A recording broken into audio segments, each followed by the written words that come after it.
นตกลงที่หน้าต่างในบางครั้ง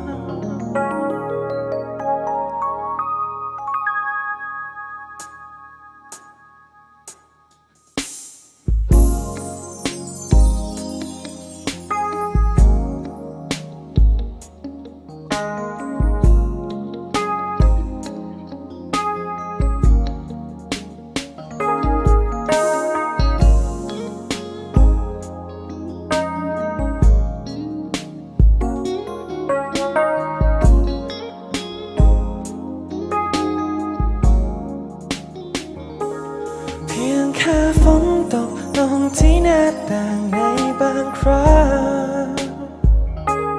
เพียงแค่ฝนตกลงในวันหยุดในตอนเช้ามันก็อาจจะมีนิดเดียวที่คิดถึงเธอและมันก็อาจจะเป็นอีกครั้งเดียวจะบอกรักเธอเพียงแค่ฉันก็ไม่รู้ว่าทุกวันนี้ไม่ได้เธอก็ลงมาแล้วพูดกันมันก็ไม่มองท้องฟ้าหยดน้ำค้างตกกระทบในตาฉันเอาเลยว่าพวกนี้จะเป็นอะไรจะไม่มีเธอมันก็เป็นอะไรก็คงไม่ได้จะรักแต่สุดท้ายแดดยามเช้าก็ไม่สดใสเพียงแค่ฝนตกลงที่หน้าต่างในบางครั้ง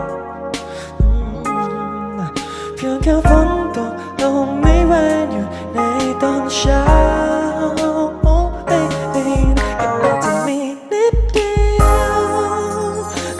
คิดถึงเธอและมันก็อาจจะเป็นอีกครั้งเดียวจะบอกรักเธอแต่สุดท้ายกันแล้วก็บอกฉันว่าเธอนั้นไม่ใช่ทุกอย่างและฉันก็ไม่ต้องการเธอในตอนนี้ก็มีแค่เพียงฝนมาอยู่กับฉันมาแทนที่เธอในวันที่ฉันต้องการเธอ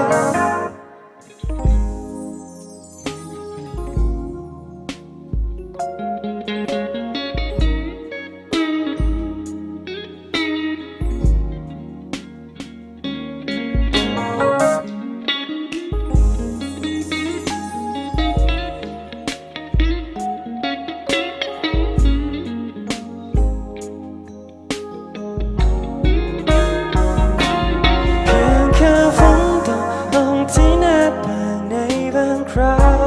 งเพียงแค่ฝนตกลงในวันหยุดในตอนเช้าโอ้ baby แล้วมันก็อาจจะมีนิดเดียวที่คิดถึงเธอ